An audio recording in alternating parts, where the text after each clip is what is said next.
प्रणमामि महोदयाः। प्रणमामि सर। प्रणमामि महोदयः। सर्वेभ्यः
सर्वेषां घटी सम्यक् न भवति किम्?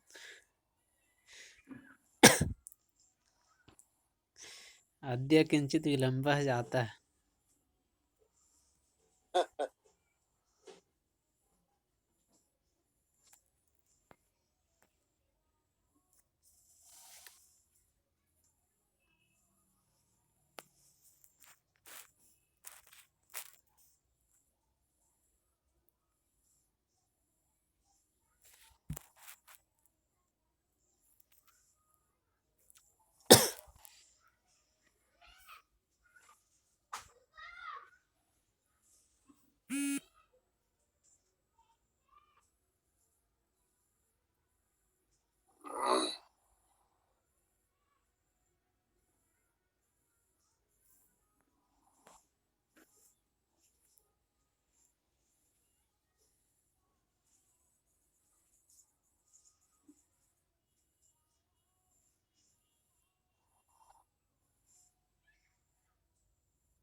इदानीं प्रारम्भं कुर्मः महोदय। 10 जनाः अभवन्। आं महोदय, करोमि। मोहन गोपाल आगतः। साहित्यशास्त्रस्य अस्मिन् 10-रूपक रहस्योद्घाटनवर्गे भवतां सर्वेषां नमस्कारः, सर्वेभ्यः नमः।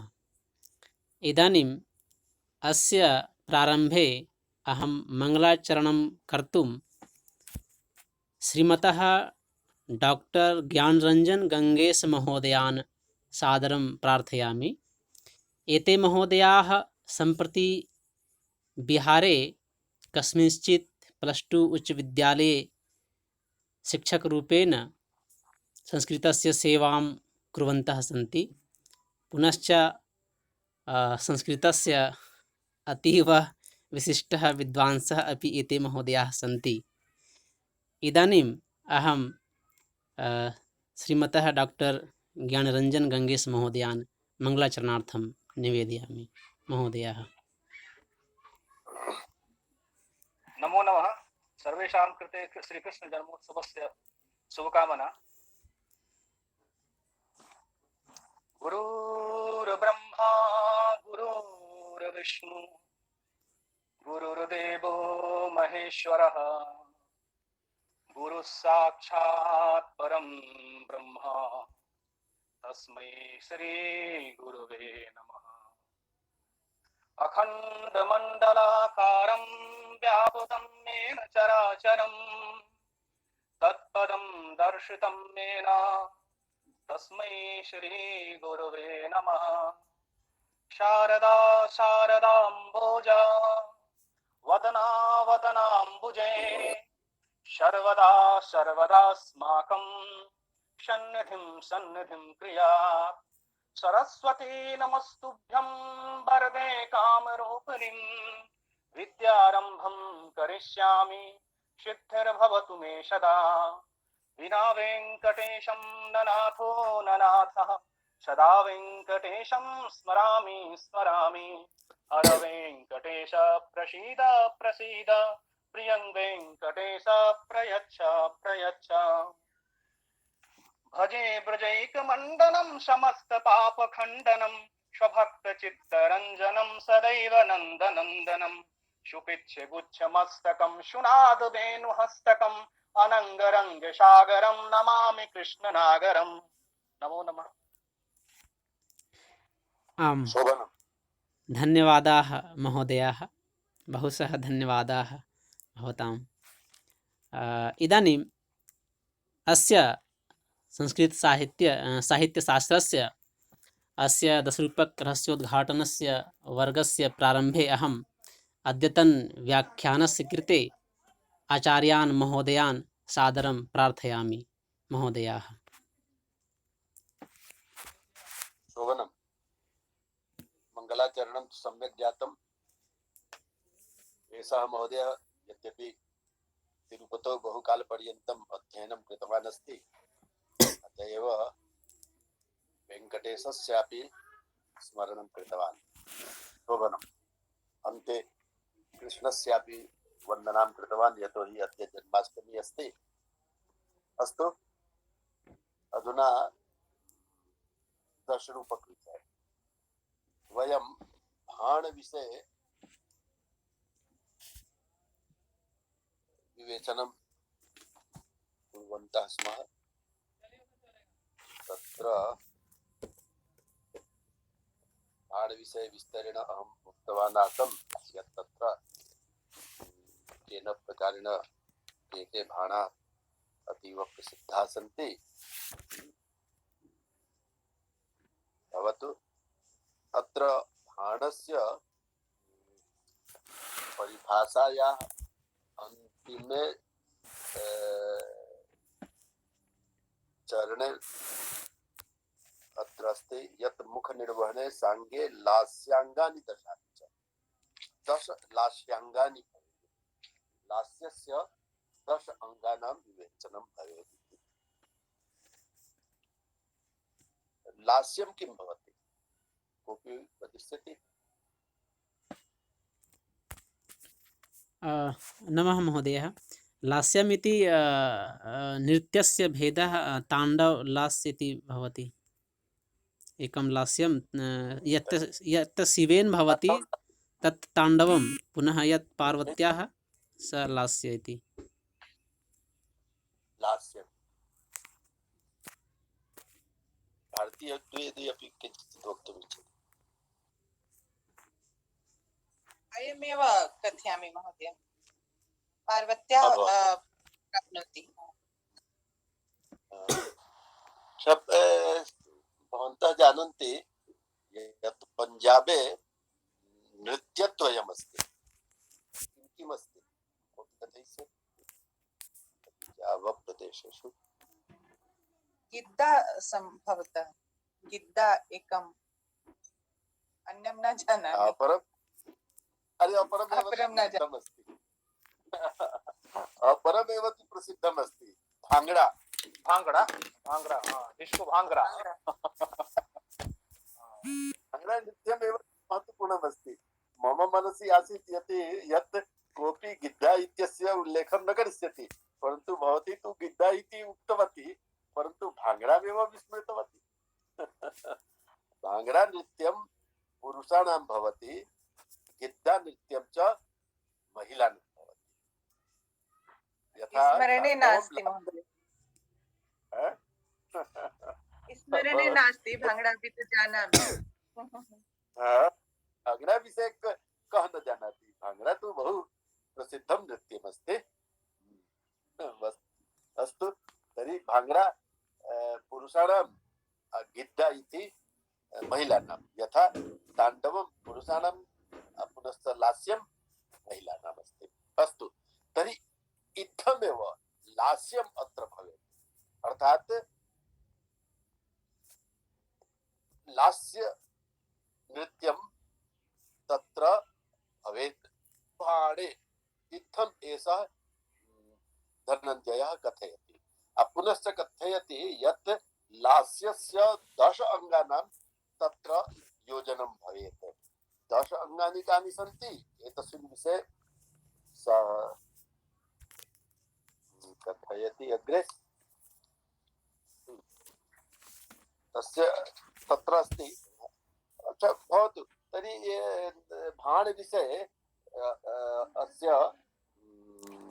यः टीकाकारः अस्ति रामजी उपाध्यायः सः बहु उत्कृष्टः विद्वान् आसीत्। नाट्यशास्त्रस्य उत्कृष्टः विद्वान् आसीत्। तस्यैव शिष्यः अभवत् राधावल्लभ त्रिपाठी महोदयः, यः बहूनि कार्याणि नाट्यदृष्ट्या कृतवान् अस्ति।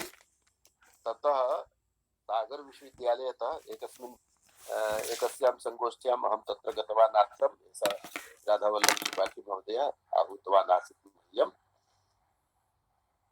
तत्र नाट्यम् इति एका पत्रिका सम्प्रति अपि अनियमित रूपेण आगच्छति, परन्तु पूर्वं तु बहु नियमित रूपेण इदम् एषा पत्रिका आगच्छति सर नाट्यम् इति। अहं तस्य अस्मि आजीवन सदस्यतां स्वीकृतवान् अस्मि, परन्तु अधुना नागच्छति, यदा कदापि आगच्छति। अस्तु तर्हि सः रामजी उपाध्यायः अत्र किञ्चित् भाण विषये लिखति। सः स्वकीयायाः व्याख्यायाः भाष्यस्य नाम दत्तवान् अस्ति नांदी टीका इति। तर्हि नांदी टीका मध्ये लिखति, भाण में वीर और श्रृंगार की सूचना होती है। धनंजय का यह मत भारत के नाट्यशास्त्र के आधार पर नहीं है। वीर और श्रृंगार के लिए भरतादि आचार्यों ने उदात्त प्रकृति के नायकों का आश्रय होना आवश्यक बताया है और भाण में इनका सर्वथा अभाव होता है। धनंजय का मत चिंतनीय है। भाण में शौर्य और सौभाग्य का संस्तव अर्थात प्रशंसा या परिचय होता है। धनंजय का यह मत भी अभारतीय है और इसका कोई अवसर भाण में स्वभावतः नहीं रहता है।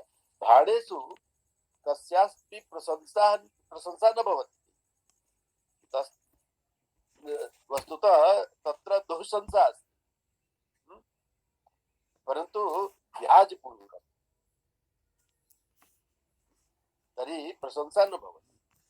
वर्तमान भाणों में वीर और श्रृंगार रसों को तथा शौर्य और सौभाग्य की चर्चा का लेश भी दृश्यमान नहीं होता है। अन्य प्रकारेण धनंजयेन या परिभाषा दत्ता अस्ति सा परिभाषा सम्यक् नास्ति इति रामजी उपाध्यायः प्रतिपादयति। भवतु अधुना लास्याङ्गानि 10 गेयं पदं स्थितं पाठ्यम् आसीनं पुष्पगण्डिका प्रच्छेदकस्त्रिगूढं च सैन्धवाख्यं द्विगूढकम् उत्तमोत्तमकं चान्यत् उक्त प्रत्युक्तमेव च लास्ये 10 विधम् एतद् अङ्गनिर्देशकल्पनम्। अत्र 10 लास्याङ्गानि भवन्ति। एतेषां नामोल्लेखः अस्ति। नामोल्लेख विषये अहम् एकं शब्दं बहु पूर्वम् उक्तवान् अस्मि। सः शब्दः कः भवति? नामोल्लेख।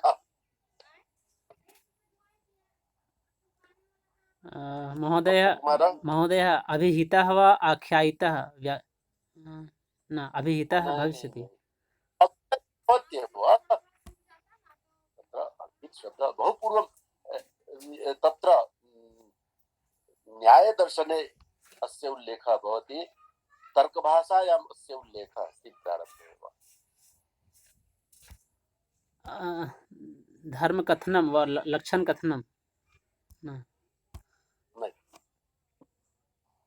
सः शब्दः अस्ति उद्देशः। आं महोदय, उद्देश्यं भिन्न। उद्देश अर्थात नामोल्लेख। उद्देश्यं तु वयं जानीमः अतएव उद्देश्य शब्देनैव उद्दिष्टम् इति भवति। इदम् उद्दिष्टम् अस्ति, अर्थात अस्य नाम ग्रहणं कृतम् अस्ति। तर्हि उद्देश्य शब्दः अस्ति नामोल्लेख इत्यस्य कृते। तर्हि अत्र केवलम् उद्देश्य कथनं धनञ्जयेन कृतमस्ति। कानि कानि दशलास्याङ्गानि भवन्ति, कानि कानि भवन्ति? तर्हि गेयं पदं स्थितं पाठ्यम् आसीनं पुष्पगण्डिका। अत्र गेयं पदम् एकत्र अस्ति, अस्थितं पाठ्यम् एकत्र अस्ति। अतएव गेयं पदं प्रथमम् अभवत् लास्यं, द्वितीयम् अभवत् स्थितं पाठ्यम्, स्थित पाठ्यं कथयतु। वस्तुतः छंद दृष्ट्या ये कवयः भवन्ति ते किञ्चित् तु परिवर्तनं कुर्वन्ति एव। अतएव अस्माकं शास्त्रेषु उक्तम् अस्ति यत् गद्यं कवीनां लिखितं वदन्ति। गद्यकवयः इत्थं यदि कुर्वन्ति तदा दोषः भवति, परन्तु ये पद्यकाव्यस्य रचयितारः भवन्ति ते किञ्चित् इत्थं परिवर्तनं कुर्वन्ति। भवतु तर्हि गेयपदं स्थितपाठ्यम् आसीनं पुष्पगण्डिका प्रच्छेदकः त्रिगूढं सैन्धवं विगूढकम् उत्तमोत्तमकं च अन्यत् उक्त प्रत्युक्तमेव च। उक्त प्रत्युक्तं दशमम्। इत्थं दश लास्यांगानि भवन्ति। लास्ये दशविधम् एतत् अङ्गनिर्देशकल्पनम्। अङ्गानां निर्देशकल्पनं मया कृतमस्ति। इत्थं दश लास्यांगानि भवन्ति।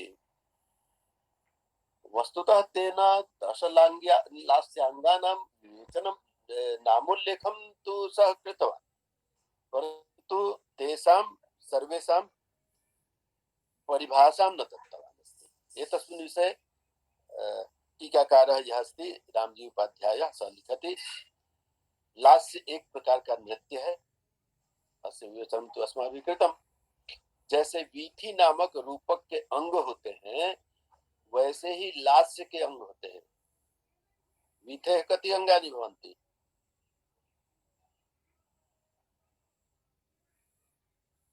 कति विथ्यंगानि? अधुनैव तु ओ चतुर्दश महोदय। न, विथ्यंगानि त्रयोदश भवन्ति। आं महोदय, त्रयोदश एव। तरी जैसे वीथी नामक रूपक के अंग होते हैं वैसे ही लास्य के अंग होते हैं। विथ्यंग और लास्यांग दोनों ही अन्य रूपकों और उपरूपकों में नाट्यांग नहीं होते, पर रंजकता का निष्पादन करने के लिए नाट्योपयोगी बनकर समाविष्ट होते हैं। एतानि नाट्यांगानि न भवन्ति। नाट्यांगानि यदि भविष्यन्ति तर्हि तु तेषां अनिवार्यता भविष्यति। वस्तुतः एतानि नाट्यस्य कृते उपयोगिनी भवन्ति। अतएव नाट्यांगानि न भवन्ति, अपितु नाट्यस्य उपयोगी अंगत्वेन एतानि भवन्ति। भाण में इनकी विशेष रोचकता बताई गई है, किंतु वर्तमान रूपकों, उपरूपकों और भाणों में भी लास्यांगों का प्रयोग विरल ही दिखाई देता है। यद्यपि शास्त्रे इत्थं वर्णितमस्ति, परंतु कुत्रापि उदाहरण रूपेण न प्राप्यते। धनंजय और धनिक ने लास्यांगों का नाम मात्र देना ही पर्याप्त समझा है। भरत के नाट्य शास्त्र के अनुसार उनका लक्षण नीचे प्रस्तुत है। इत्थं एकः विचारणीयः विषयः एषः अस्ति यत् भरतेन लास्यांगानां विस्तरेण विवेचनं कृतमस्ति, परन्तु उदाहरण रूपेण अधुना वयं कस्मिन्नपि रूपके अथवा उपरूपके लास्यांगानां विवेचनं न प्राप्नुमः। परन्तु चिन्तयन्तु सर्वे यत् पूर्वम इत्थम लास्यांगानि रूपकेषु उपरूपकेषु च भवन्ति स्म, परन्तु तानि रूपकानि उपरूपकानि च अस्माभिः न प्राप्यन्ते। इत्थं बहूनि नाटकानि अधुना उपलब्धानि न सन्ति यत्र इत्थं लास्यांगानां प्रयोगः भवति स्म। अन्यथा यदि लास्यांगानां प्रयोगः न भविष्यत् तर्हि एषः भरतः अपि कथं तेषां विवेचनं कुर्यात्? एषः विषयः विचारणीयः अस्ति। अस्तु, तर्हि 10 लास्यांगानि यानि सन्ति तेषां विवेचनं केन प्रकारेण टीकायाम् अस्ति तत् केवलं श्रावयामि। प्रथमम् अस्ति गेयपदम्। रंगपीठ पर आसन पर बैठकर कई गायक गाजे बाजे के साथ गेय पद गाते हैं, उसका अभिनय नहीं प्रस्तुत करना होता है। अस्य अभिनय न भवति। रंगमंचोपरि उपविश्य अनेके वादकाः तत्र वाद्ययन्त्राणां प्रयोगं कुर्वन्ति, परन्तु अत्र अभिनयः न भवति। तर्हि इदं गेयपदम्। पुनः अस्ति द्वितीयं स्थितपाठ्यं। स्थितपाठ्यं वह प्राकृत गान है। प्राकृत गान मतलब प्रकृत गान, प्रारंभिक गान रूपेण, जिससे कोई विरहिणी गाती है। कापि विरहिणी इत्थं विरह गीत रूपेण गानम करोति। यह गायन संदर्भ के रस का अनुपयोगी होता है। इदम गायनम वस्तुतः रसस्य कृते रस का अनुयोगी होता है। अच्छा, तस्य अनुगमनम करोति। अस्तु, तृतीयम अस्ति आसीनम। आसीन नामक शोकान्वित गान में किसी प्रकार का वाद्य प्रयुक्त नहीं होता है। गायिका के अंग प्रत्यंग सिकुड़े रहते हैं, अर्थात सा अभिनय न करोति। यह सुकुमार काकली प्राय प्रमदा गीत है। प्रमदा अर्थात स्त्रिया। तरी प्रमदा गीत रूपेण सुकुमार शैल्या काकली। काकली तो इत्थं कंठ प्रदेशे या भवति सा भवति काकली। तरी कंठतः या कापि गायनं करोति सा गायनं तत् गायनं आसीनम् इति। अस्तु, तृतीयं लास्यं। लास्ये तृतीयं। परन्तु कथम् अत्र नृत्यं भवति? परन्तु नृत्यस्यैव तु लास्यस्य एव उदाहरणरूपेण अस्ति। भवतु। चतुर्थम अस्ति पुष्पगंडिका। पुष्पगंडिका में गान और गीत के साथ नृत्य का भी बाहुल्य होता है। पुनः एक बार हम प्रश्न करोमि, नृत्य नृत्ययोः को भेदः स्मरणमस्ति न वा? आं महोदयः, नृत्यं भावाश्रितं नृत्यं ताललयाश्रयं नृत्यं। तर्हि तत्र सूत्रमस्ति अन्यत् भावाश्रयं नित्यं ताललयाश्रयम् इति। ताललयाश्रितं यद् भवति तत् नृत्यं भवति। स्मरणे अस्ति। तर्हि पुष्पगंडिका में गान और गीत के साथ नृत्य का भी बाहुल्य होता है। इसमें स्त्री अपनी चेष्टा द्वारा पुरुष का आश्रय लेती है। पुरुषवत सा प्रयोगम करोति। जैसे विविध पुष्पों को गूंथ कर माला बनाई जाती है, उसी प्रकार इसमें गान, गीत और नृत्य की माला बनी जाती है। अतएव अस्याः नाम अस्ति पुष्पगंडिका। पुष्पै यथा माला भवति, गंडिका भवति, तथैव अत्र गान गानं गीतं नृत्यं च भवति अतएव अस्य लास्यस्य नाम अस्ति पुष्पगण्डिका इति। अस्तु, अग्रिमम् अस्ति प्रच्छेदकः। नायक किसी अन्य नायिका में आसक्त है, फिर भी नायिका उसकी छाया देखकर उसके प्रति आसक्त होकर प्रसन्नता पूर्वक उसके संपर्क में है। इत्थं यत्र प्रदर्श्यते यस्मिन् लास्ये तल्लास्यं भवति प्रच्छेदकः। कथं भवति स्म वक्तुं न शक्यते। पुनः एक बारं कथयामि।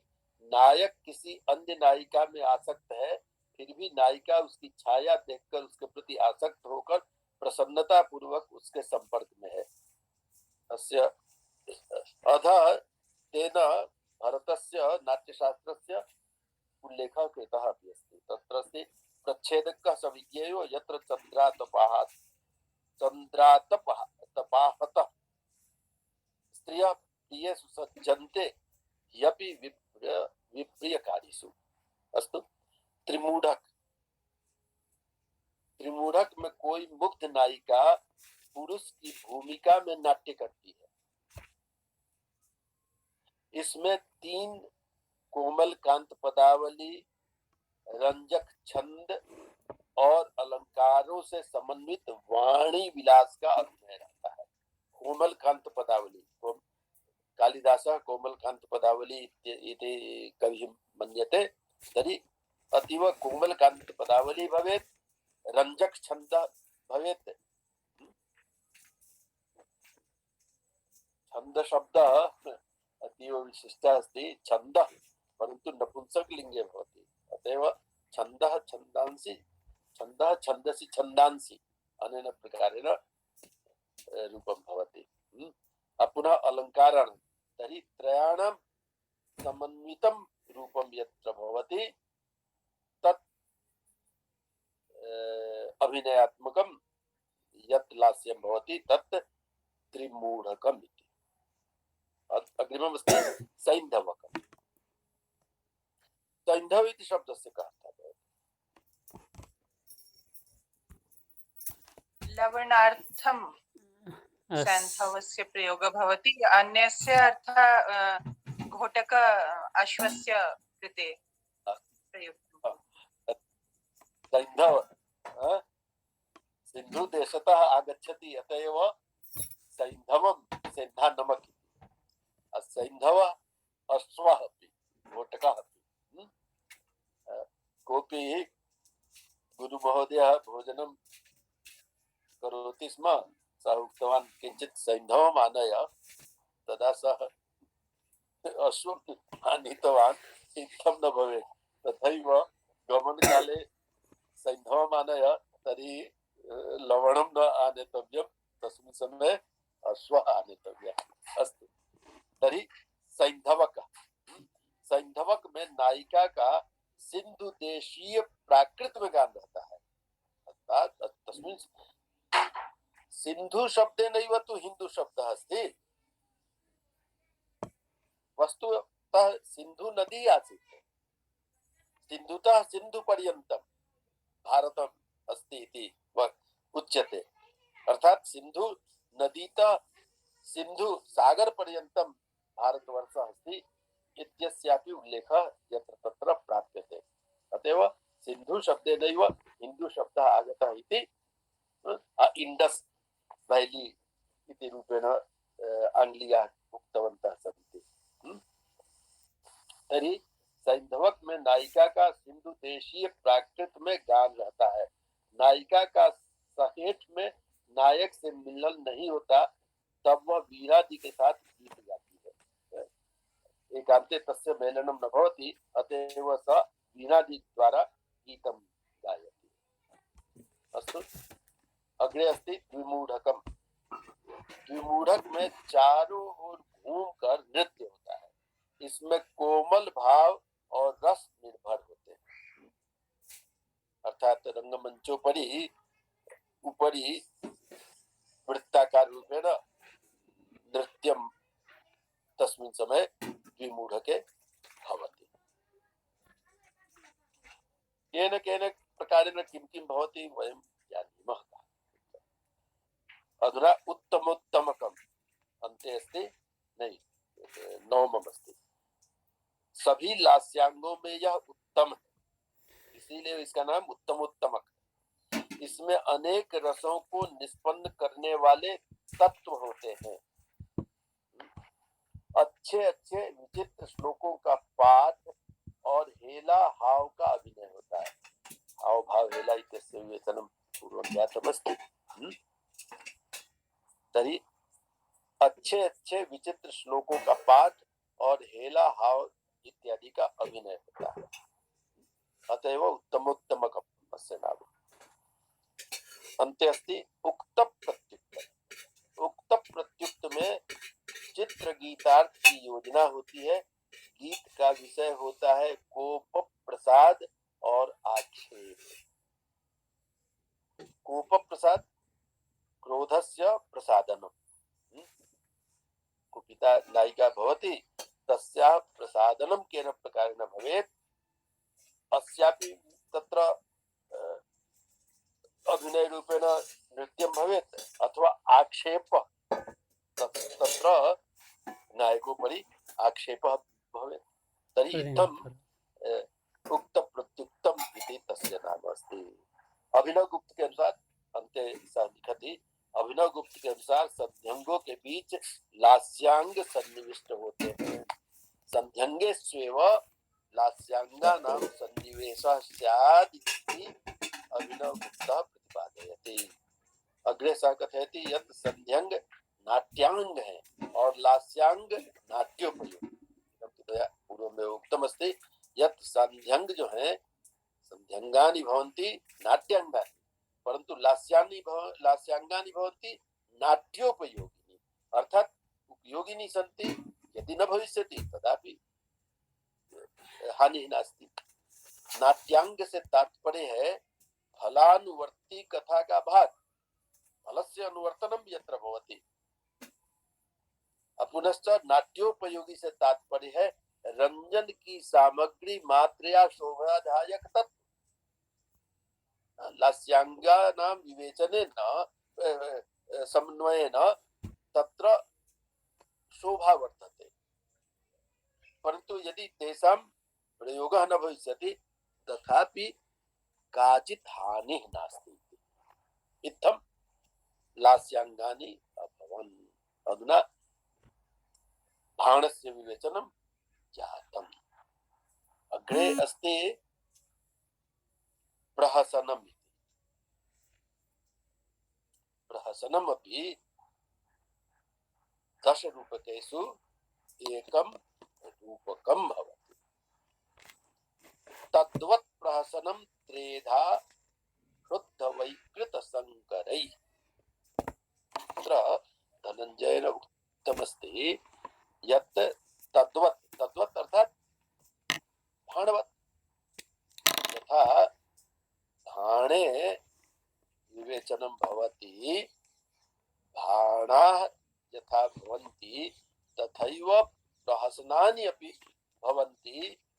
अतस्य त्रेधा वर्गीकरणं कर्तुं शक्यते। त्रिप्रकारकाणि प्रहसनानि भवन्ति। कानि कानि? शुद्धं, वैकृतं, संकरं च। अधुना शुद्धं किं भवति? पाखंडी विप्र प्रभृति चेट चेटी विटाकुलम चेष्टितं वेशभाषाभिः शुद्धं हास्य वचोन्वितम्। अत्र उच्यते यत् शुद्धे प्रहसने किं किं भवति। तर्हि तत्र अस्ति पाखंडी विप्र प्रभृति चेत चेटी विटाकुलम। तर्हि पाखंडिनः पुनश्च विप्रादि विप्राणां ब्राह्मणानां चेट चेटी विट इत्यादि तेषाम् आकुलं तैः समन्वितम् चेष्टितं वेशभाषा भी वेशेन वेशद्वारा अर्थात पूर्वं यत् वेशस्य उल्लेखः अस्ति तत् वेश अर्थात वस्त्रादिद्वारा वेशभाषादिभिः वस्त्रम् इत्थं भवेत् येन हास्यस्य उत्पत्तिः भवेत् भाषा अपि इत्थं भवेत् येन हास्यस्य उत्पत्तिः भवेत् इत्थं शुद्धं हास्यवचोन्वितं हास्येन वचसा यत् अन्वितं भवति तत् शुद्धप्रहसनं भवति। अत्र परन्तु विषयः विवेच्यः अस्ति। तत्र प्रारम्भे उक्तमस्ति पाखण्डी विप्र तर्हि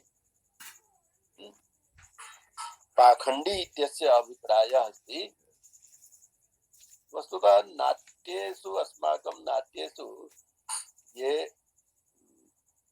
जैनाः बौद्धाः अपि चार्वाकिनश्च पुनश्च मम यस्मिन् नाटकेषु कार्यमस्ति तत्र अस्ति सोमसिद्धान्तिनः सन्ति कापालिकाः सन्ति ते सर्वे पाखण्डिनः सन्ति।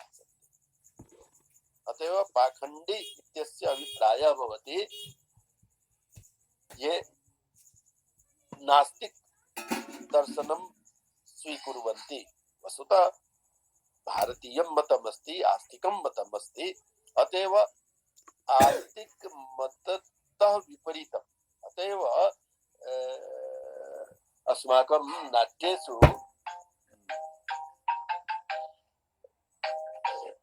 प्रकारान्तरतया ये नास्तिकाः सन्ति तेषाम् अपि उपहासः कृतः अस्ति। अतएव पाखण्डी इति शब्दे पाखण्डिनः के उक्ताः सन्ति ते चार्वाकिनः सन्ति जैनाः सन्ति बौद्धाः सन्ति अथवा अहं यथा उक्तवान् यत् कापालिकाः सन्ति एते सर्वे ये भवन्ति ते सर्वे कथ्यन्ते यत् एते पाखण्डिनः सन्ति। भवतु नाम परन्तु सम्यक् अस्ति परन्तु अग्रे अस्ति विप्रः। यदि पाखण्डी विप्रः इति वदामः अर्थात विप्रस्य विशेषण रूपेण पाखण्डी शब्दः भवेत् तदा तु तस्य उल्लेखः कर्तुं शक्यते यत् ते विप्रा ये पाखण्डं कुर्वन्ति ते पर तथापि यदि विशेषण रूपेण पाखण्डी शब्दः न भवेत् तथापि विप्राणाम् अनुकरणं तु अस्ति। अतएव ये विप्राः ब्राह्मणाः अर्थात ये वेदानाम् अध्ययनं न कृतवन्तः सन्ति तादृशाः अपि तु जनाः भवन्ति समाजे अपि तस्मिन् समये अपि तु आसन् परन्तु ते घटाटोप भयङ्कराः इति भवन्ति स्म। एषः ज्ञानरञ्जन गङ्गेशः अस्ति मिथिलायाम् अनेके जनाः अनेके ब्राह्मणाः एतादृशाः भवन्ति ये प्रातः उत्थाय एव तत्र कथ्यते यत् ठोक् चन्दनं स्वीकुर्वन्ति स्नानादिकं नाभवत् परन्तु चन्दनम् अभवत् तेन प्रतीयते यत् एते बहु प्रकाण्डाः विद्वांसाः सन्ति।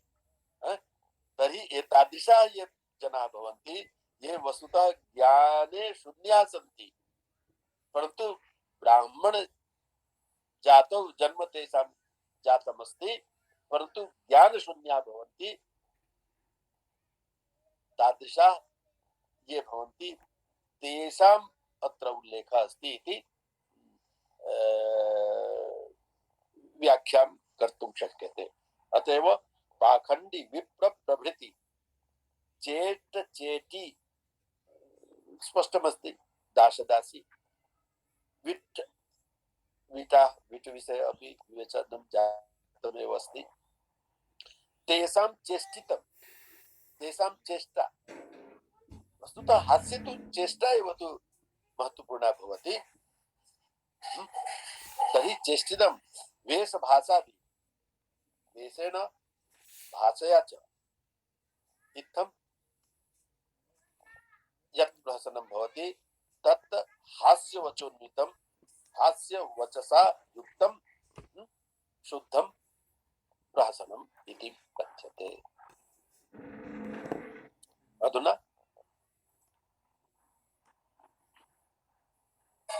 अत्र सः लिखति पाखंडी अर्थात जैन और बौद्ध श्रमणादि तथा विप्र यानी अत्यंत सरल या केवल जाति नामधारी अर्थात गुण विहीन ये प्रहसन के अंगिरस हास्य के आलंबन विभाग होते हैं। ये सभी अपने यथोचित व्यापार में लगे होते हैं जिसकी चर्चा प्रहसन में होती है। चेट चेटी के काम भी हास्य उत्पन्न करते हैं। इत्थम ऐसा लिखितवानस्ति। अस्तु अत्र तेन तु बहु विस्तरेण किञ्चित् उल्लेखः कृतः अस्ति यत् धनञ्जयः केवलं तु नहीं भरतः तु केवलं प्रहसनस्य भेदद्वयमेव कृतवान् अस्ति परन्तु धनञ्जयः भेदत्रयं कृतवान् अस्ति। तत्र किं किम् अस्ति एतस्मिन् विषये नन्दीटीकायां रामजी उपाध्यायः विस्तरेण प्रतिपादितमस्ति। अहं तं न स्वीकरोमि। अस्तु अग्रे अस्ति शुद्धं वैकृतं संकीर्णं च।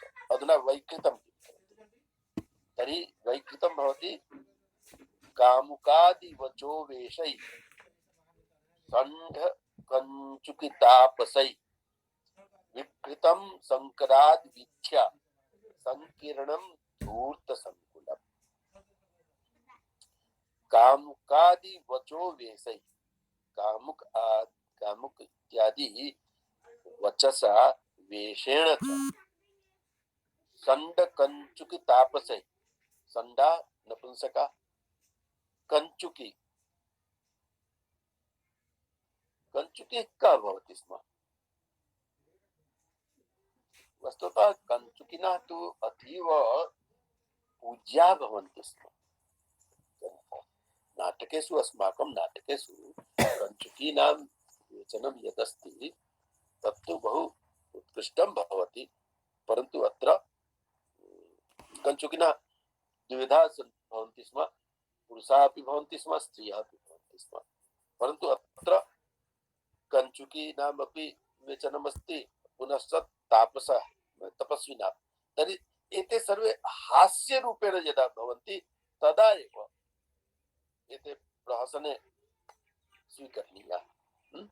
तापसः तपस्विनः हास्ययोग्याः न भवन्ति परन्तु तथा तपस्विनः ये भवन्ति तथा कथित रूपेण तपस्विनः ये भवन्ति तेषाम् अत्र उल्लेखः अस्ति।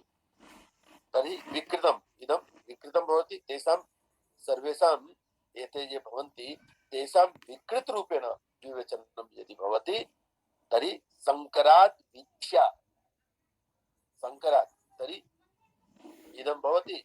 पुनश्च अग्रे संकीर्णस्य उल्लेखः अस्ति। प्रहसनस्य भेदत्रयं शुद्धं विकृतं संकीर्णं च। अत्रैव संकीर्णस्यापि उल्लेखः अस्ति यत् संकीर्णं किं भवति तर्हि संकराद् वीथ्या संकीर्णं धूर्त संकुलम्। संकीर्णे किं भवति धूर्तानां संकुलं भवति धूर्तानां प्राबल्यं भवति।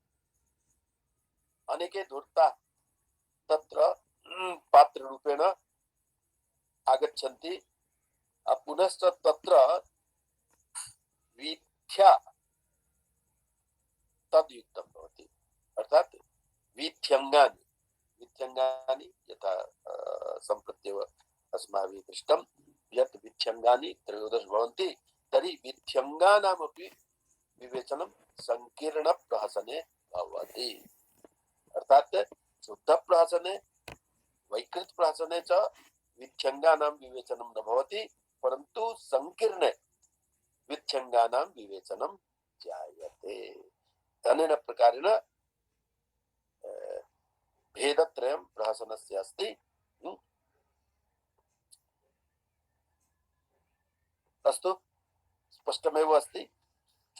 अन्ते तस्य समाहाररूपेण अस्ति रसस्तु भूयसा कार्यः षड्विधो हास्य एव तु।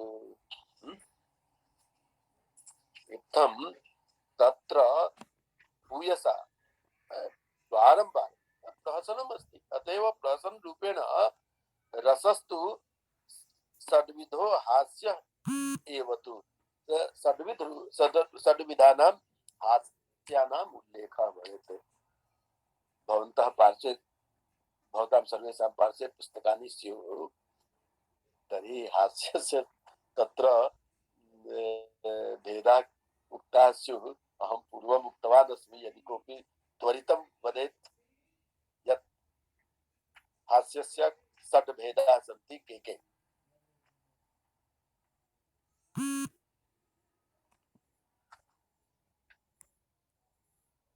पुस्तकं दृष्ट्वा हसित, अपहसित, उपहसित, अवहसित, अतिहसित, विहसित। अर्थस्य भेदः किं सम्यक् रूपेण न जानामि। किञ्चित् परिवर्तनं जातम् अस्ति। वस्तुतः प्रथमः भेदः अस्ति स्मित इति। अत्र नामोल्लेखे शास्त्रेषु मतवैभिन्यम् अस्ति, परन्तु यथा अहं स्मरामि अस्ति पूर्वं स्मितम्। स्मित, हसित, विहसित, अवहसित, अपहसित, अतिहसित। तर्हि स्मितं पूर्वं भवति। हास्ये प्रथमः भेदः अस्ति स्मितम् इति। स्मितम् इत्यस्य लक्षणं किं कथ्यते? कोऽपि कथयिष्यति? यत्र दन्तपङ्क्ति न दृश्यते हास्ये। स्मिते अस्ति किं यत् भवती तु उक्तवती नासीत्, स्मितस्य उल्लेखं न कृतवती आसीत् भवतु। तर्हि स्मितं भवति। स्मिते मुखे दन्तपङ्क्तिः न दृश्यते, परन्तु मुखे सर्वदैव इत्थं हास्यं भवति स्म। अनेके जनाः एतादृशाः भवन्ति येषां मुखमेव दृष्ट्वा प्रतीयते यत् अस्य मुखमण्डलं हास्यसंयुक्तम् अस्ति। तादृशः एव आसीत् एकः अस्माकं बहु प्रसिद्धः राजनेता आसीत् जगजीवन राम। जगजीवन रामस्य मुखे सर्वदैव प्रतीयते स्म यत् हास्यमस्ति। इत्थम् अनेके भवन्ति, परन्तु अनेके तादृशाः अपि भवन्ति ये कदापि हास्यं न कुर्वन्ति, यथा सुरेन्द्र शर्मा, परन्तु हास्य सम्राट् अस्ति। सः तस्य मुखे हास्यं न दृश्यते, कदापि स्वयं हसति नहीं, परन्तु सर्वदैव इत्थं प्रतिपादयति यत् तेन हास्यस्य उत्पत्तिः जायते।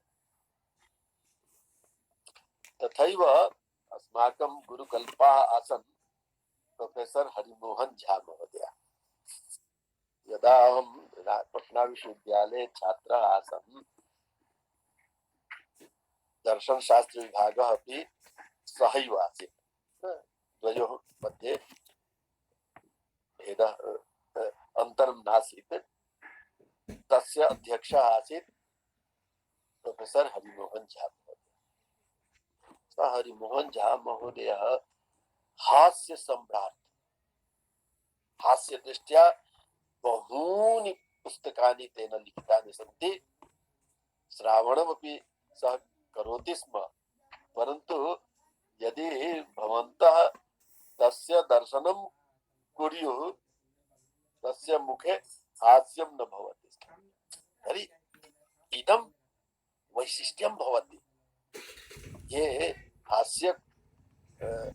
हास्योत्पादकाः भवन्ति, यथा साम्प्रतिके युगे आसीत् लोहा सिंह, कश्यप महोदय, किं नाम तस्य आसीत्,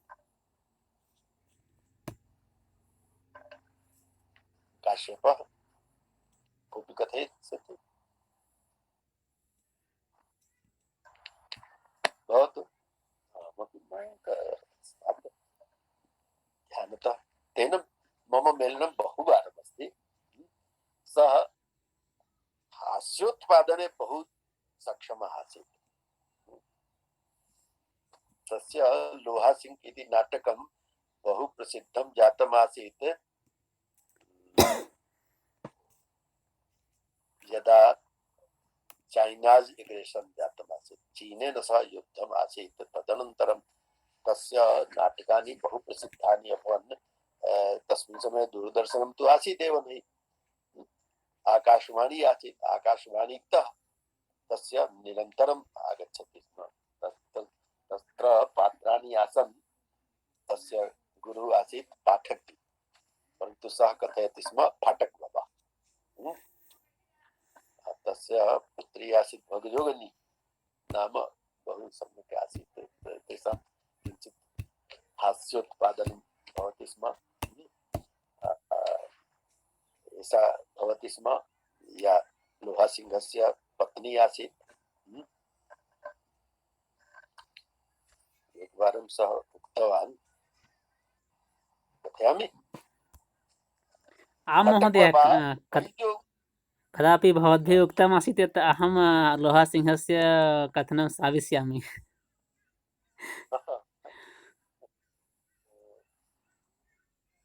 फाटक बाबा, वही जो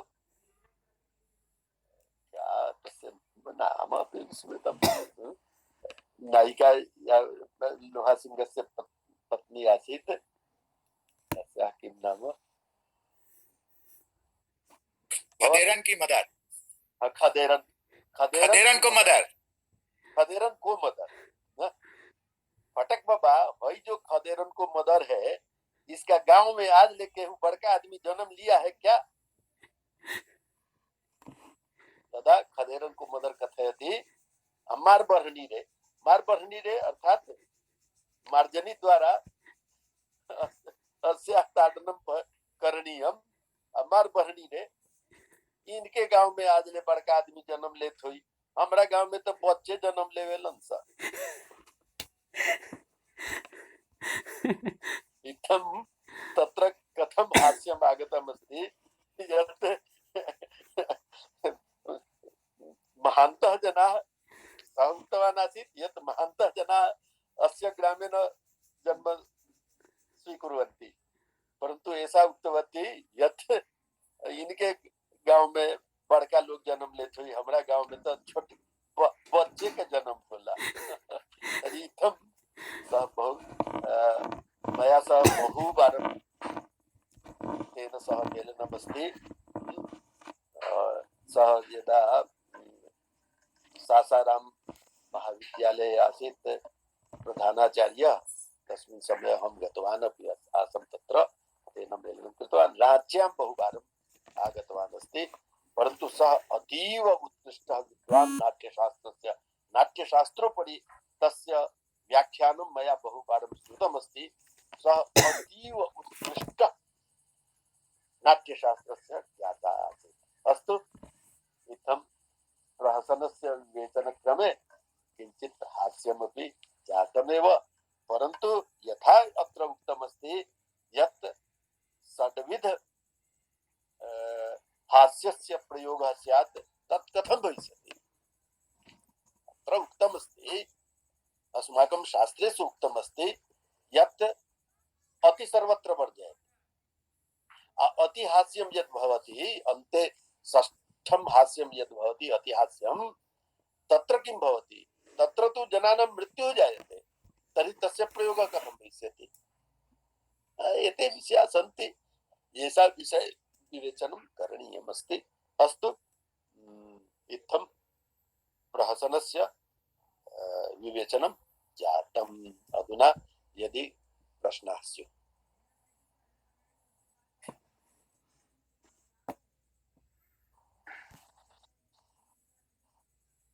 कापि जिज्ञासा?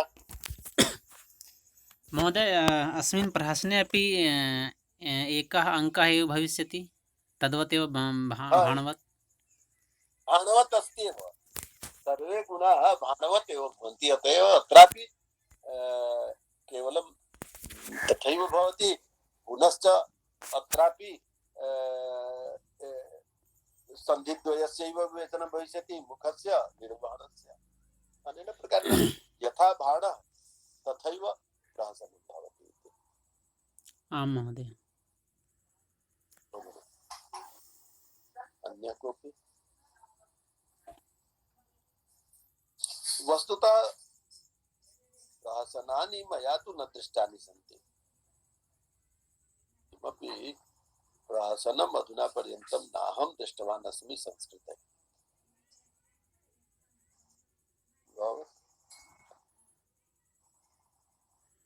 किन्तु महोदय मध्ये मध्ये यत्र कुत्रापि काव्ये भवति श्लोकरूपेण कुत्रचित् चेत् तत्र हास्यरसः अस्ति प्रहसनं नास्ति।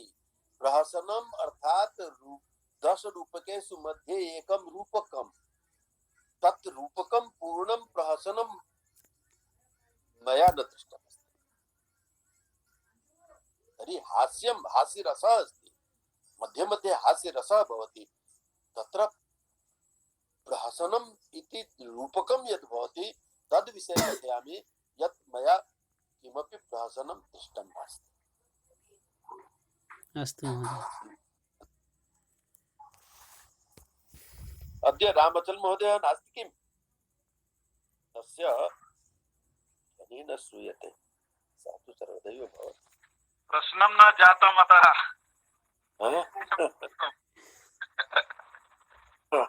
नहि सः नास्ति।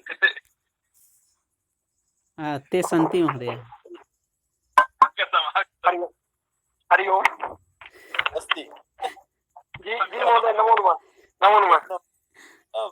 अहं चिन्तितवान् यत् पर्यन्तं न महोदय, अद्य किमस्ति, एकः समाजे अत्र एकः जन्माष्टमी कार्यक्रमः वर्तते, तत्रैव अस्मि, स्वकीयगृहे नास्मि, अतः केवलं श्रवणं कुर्वन् अस्मि। एकम् अस्तु अस्तु, बहु शोभनं, प्रणमामि।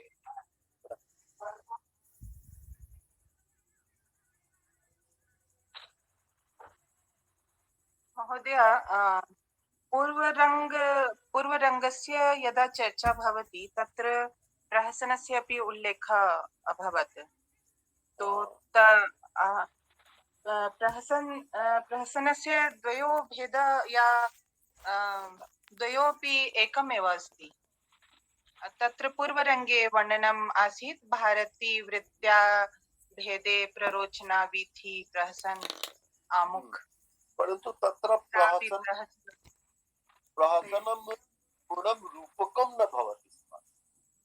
तत्र कथयतु यत् केवलं हास्यरूपेण किञ्चित् प्रहसनं जायते स्म, अर्थात् इदमपि तत्र वर्णनमपि न अभवत्। न तत्र कुत्र प्राप्यते? अधुना पूर्वरङ्गेषु प्रहसनादिकमपि कुत्रापि तु न दृष्टमस्ति। केन प्रकारेण पूर्वरङ्गे प्रहसनादिकं भवति स्म, तस्मिन् विषये अपि कुत्रापि उल्लेखः न दृश्यते। परन्तु तत्र प्रहसनं यदि अभविष्यत्, अहं चिन्तयामि यत् तत्र किञ्चित् पात्रद्वयं पात्रत्रयं मिलित्वा एव निमेषद्वयस्य निमेषत्रयस्य वा किञ्चित् क्षणिकारूपेण किञ्चित् प्रतिपादयन्ति इति नाहं जानामि, परन्तु इत्थं कल्पना कर्तुं शक्यते। तर्हि पूर्णं न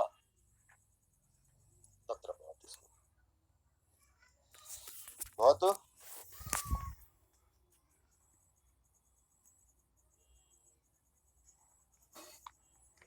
अधुना जन्माष्टमी भवेत्, सम्प्रति शान्तिपाठः भवेत्। आं महोदय। श्रीमन्तः डॉक्टर ज्ञानरञ्जन गङ्गेश महोदयाः भवन्तः कुर्वन्तु इति निवेदनम्। ॐ पूर्णमदः पूर्णमिदं पूर्णात् पूर्णमुदच्यते पूर्णस्य पूर्णमादाय पूर्णमेवावशिष्यते। ॐ शान्तिः शान्तिः शांति। शोभनं स्वहं नमो नमः महोदय। प्रणमामि आचार्य। प्रणमामि सर।